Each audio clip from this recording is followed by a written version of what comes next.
Hello mga kabibig! Welcome back sa ating bagong YouTube channel. Ito ang pinakamaingay na YouTuber sa lahat ng YouTube.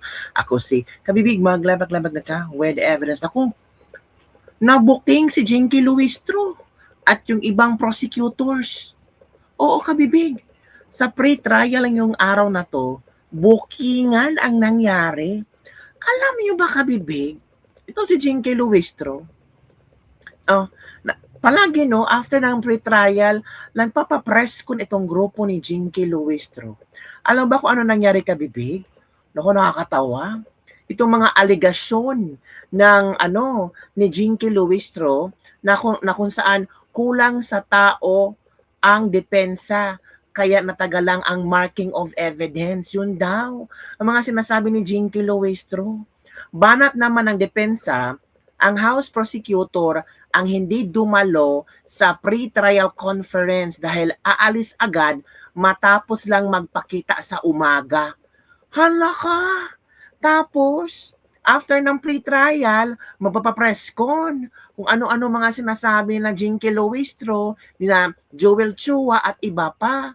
Pero itong mga, huy, nakakahiya. Diba? Nagmamarunong, umiepal. Pero, hanggang ano lang pala yan, for media, for picture-picture, dumating umaga, pero after umalis agad. Tapos babalik ng hapon, papreskon. Yun pala ang gawain nila.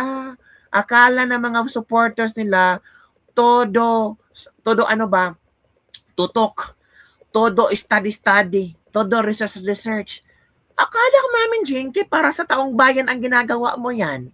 Sabi mo, hindi ko hahayaan na kakainin tayo ng buhay kasi ito ay para sa taong bayan. Nabuking ka dahil ng mga depensa. Papunta-punta lang pala kayo doon for media appearance. After that, mawawala kayo na parang bula. Tapos babalik ng hapon, magpapapress con. Nako, yan na. Yan na ang sinasabi nating dramatization. Yun ang sinasabi nating sobrang epalism. Di ba kabibig? Uy, nakakaya ng mga Jinky, oy. Puro lang kayo pa-press con. Pero, ay, nako.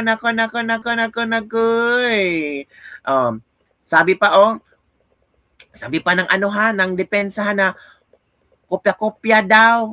I mean, ang prosecutor ba na Jinky na itong si Puwa, itong Season, nangungopya lang ng mga ng mga witnesses. Ha? Saan galing yan, Day? Yan ang resulta na hindi umaaten ng pre-trial. Sabi ni Michael Powa, Attorney Michael Powa, paano po namin kukopyahin ang mga witness ng kabilang panig, halos sabay po kaming nag-submit ng pre-trial brief. Paano yan, Jinky? Paano yan, lulusutan, Day?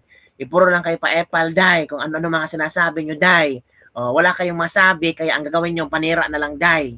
Kasi wala kayo sa tamang time ba? Kaya pala si Kapunan, nariregla-regla na. Kasi, siya na lang talaga ang ang dumidepensa. Tama din palang kinain ng buhay. Kasi, dumating lang talaga sila paghapon na, o di kaya umaga, baka takot lang kayong kainin ni Attorney Siso ng buhay. Eto kabibig, eto yung sagot ng depensa hinggil sa mga paratang. Sabi na Attorney Puwa, pumalag ang miyembro ng defense team ni Vice President Sara Duterte na si Attorney Michael Powa sa aligasyong pangungopya o mano nila ng testigo. They are entitled to their own opinion. Pero yung pangungopya or sabi nilang pag-adapt or mirroring, para sa akin naman po, hindi naman po siguro tama yung mga termino na ganun. Normal din naman po na gumagamit tayo ng witness na maaring sa tingin nila ay witness din nila. Di ba? Di ba? Ay nako mga kabibig. Nakakalula to. Ito ito pakinggan natin kabibig ha. Ito ang sabi para matulala naman to si Jinky, makinig ka Day ha. Jinky, makinig ka para ito. Actually, I was there personally, and the opposite was true. The opposite is true. it was actually the private prosecutors who lacked a certain personnel for the marking of the exhibits. Siguro hindi lang naintindihan masyado ni Representative Luis ito kasi hindi naman sila nagpa-participate buong araw. No? So they just appear in the morning and then they leave and then they leave the rest of the task to the private prosecutors who are handling the case. So siguro we are in the best position to deny that claim, and we are saying now that we are not undermanned and we are complying with all the directives by the impeachment court. Precisely anong kulang ng process, sir? Sorry. Yung claim na undermanned, we never experienced that. I think it was one of the private prosecutors, yung firms that claimed that. Again?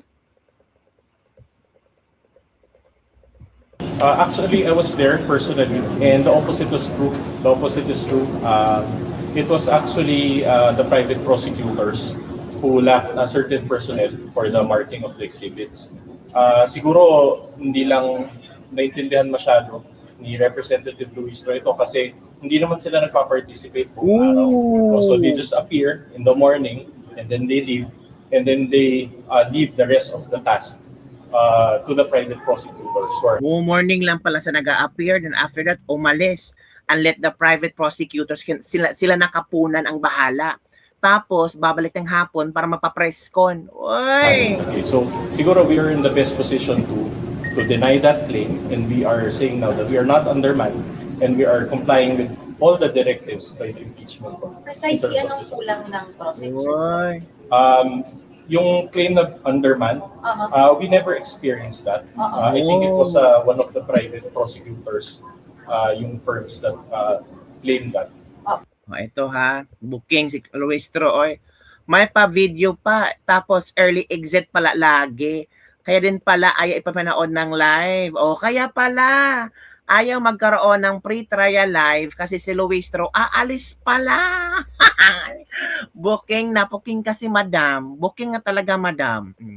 Puro angas lang pala sa harap ng camera eh. Gumagawa pa kasi ng music video. Huwag mo namang i-base Luistro. Akala siguro nila madaling labang pinasok nila. Luistro, tinikal lang pala. Kayo mga congressman, bat-bat, wala pa palang bloodbath. Nagpa-check lang attendance mga buhay. Siyempre, uwi na kami, bahala na ang private prosecutor namin, John Paldo. Bloodbath talaga, imaw. Pabeda-beda pala. Ito sayang lang binan ng taong bayan sa session na yan, kaya pala ayaw sa live stream ang mga eksena, di ba? Mga alam lang nilang pakitang tao para di mamukhang guilty sa maleta purse. Tamad na Luistro. Otak maleta, yung brave one daw sila supot pa. O, tingnan yung kabibig, napahiya si Luistro kabibig. O, di ba? Nakakahiya. Puro na lang sila epal sa camera. Papreskon ng papreskon. Yun pala. Early, anak ko. Umaga pa lang, basta makuhaan na ng picture, later on, umalis. Bahala na ang private prosecutors dyan. Hindi na namin trabaho yan kasi binayaran kayo. Sino ba ang nagbayad ng private prosecutor? Tanong lang. Sino ang nagbayad ng private prosecutors? Di ang taong bayan. Tayo mga taxpayers. Gusto ba nating ma-impeach BP Sara? Depende na. Kasi ngayon gusto ko na makita ang trial para ipamukha na Jinky Luistro ang kanilang pagkatanga. Nakakatawa lang, no? Tapos pa-press-con pa sila every after the pre-trial. Hindi pala sila nag-a-attend. Hinayaan na nila yung mga private prosecutors na sila na ang maglalaro-laro dyan sa pre-trial. Ngayon, sila ang nagbuko sarilang ginisa ni Luis. Nakakahiya talaga. Again ha, balikan natin ha. Sinabi talaga yan. Ito. Actually, I was there personally, and the opposite was true. The opposite is true.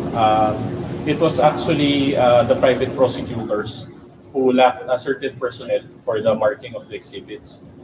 Siguro hindi lang naintindihan masyado ni Representative Luis ito kasi hindi naman sila nagpa-participate buong araw. So they just appear in the morning and then they leave, and then they leave the rest of the task to the private prosecutors who are handling the case. So siguro we are in the best position to to deny that claim, and we are saying now that we are not undermanned and we are complying with all the directives by the impeachment court. Precisely, In terms of anong this. kulang ng process, sir? Sorry. Yung claim na undermanned, we never experienced that. I think it was one of the private prosecutors, yung first. Ito kasi sinabi ni Luis, nagpa-press con kasi si Luis kanina, nagpa-press con sila. Ay, oo. Ito, Lee, no? Lee, no? And then Hindi, for ayoko yung mukhang babae niyan. Ito, nasaan ba I yun? was there personally. Nasaan ba yun? to share that indeed the documents for confidential fund is really voluminous. Wow! As a matter of fact, the prosecutors have expressed their uncertainties as to whether the marking will be finished by Thursday. And that is why we reached out already to Secretary Really? Bantug through Secretary Wait, General Day, hindi ka kasali, Day. Ang mga private prosecutors na talaga ang may maraming ginawa, Day. Kayo, Day, sa umaga, umalis na daw kayo lahat, Day. Hala ka. Wag, Day. Chaloy Grafil, whether there are other measures which may be considered to be able to expedite more the process of marking the exhibits. We understand that the position of the prosecution is to push through with the original timeline, which is likewise pronounced by Section Bantug during our PTC, and that is on July 6. And that is why we are really reaching out to Senate Secretary to consider additional measures, no? Right now, there are 4 teams who are facilitating the marking of exhibits. 1 is assigned for unexplained wealth, and the 3 other teams are all assigned to confidential fund. Regardless of having 4 teams, the private prosecutors, including the public prosecutors who are monitoring, have expressed already their uncertainties about the possibility of finishing until Thursday. And that is why we are soliciting for additional measures kung paano mas bibilis pa and hopefully matapos tayo within this week. No? And then likewise, the prosecution team is discussing about the following concerns. Etong isa ay na-share na natin during past interviews, the adoption of Filipino language and English language to be the official languages to be used during the impeachment trial. That's 1. Second is we are considering, we are still discussing, we're still considering about the possible adoption of the rule on disclosure of witnesses at least 3 days before their presentation, no? We are also discussing on the possible participation of public and private prosecutor in the presentation of a witness. That means that the public and the private will participate in the presentation and conclusion of the testimony of one witness. So, yun kabibig, ayoko nang tingnan kasi alam naman natin na hindi yan po sumasama sa private prosecutors nila kasi umaga pa lang, umalis na yan. So, yun lang kabibig ang ating this lebak-lebak for the day. O, booking ang mga drama ninyo. O, diba? Puro lang kayo pa-presscon. Ay, oo, pa-presscon lang talaga kayo. Hanggang presscon lang talaga kayo. Pero sa ang laro, it's all about the private prosecutors. Kaya nga, pagtanungin kayo, ay wala na. Kung ano-ano lang mga sinasabi nyo. Nabubuking na kayo. Booking na talaga. Wala nang ilabas yun na ang totoo yung kulay. Mga attorney na nagsabi na hindi naman sila nagjo-join, nagpa-participate sa pre-trial. Dumating sila ng umaga, pa-picture sa media, kalaunan, later on, umalis na. Hindi na bumabalik or baka bumabalik lang to check kung tapos na ba or hindi. Tapos mapa-press con. Diba? Ay, naku kabibig. So yun lang po kabibig ang ating libak-libak for today. Ano ang iyong reaction hinggil dito sa bagong pasabog ng depensa? Ito ay isang malaking pasabog kasi Yung iba na naniniwala na, ang galing ni Luis Tro, alam niya ang nangyari sa plita. Hindi pala. Oo. Kaya pala totoong kinain siya ng buhay. Kaya takot siya na makain ulit. Kaya after na mga pa-photo-photo ng media, umalis. Yun lang kabibig. Don't forget to like, subscribe, and share this video. Bye everyone. See you next time.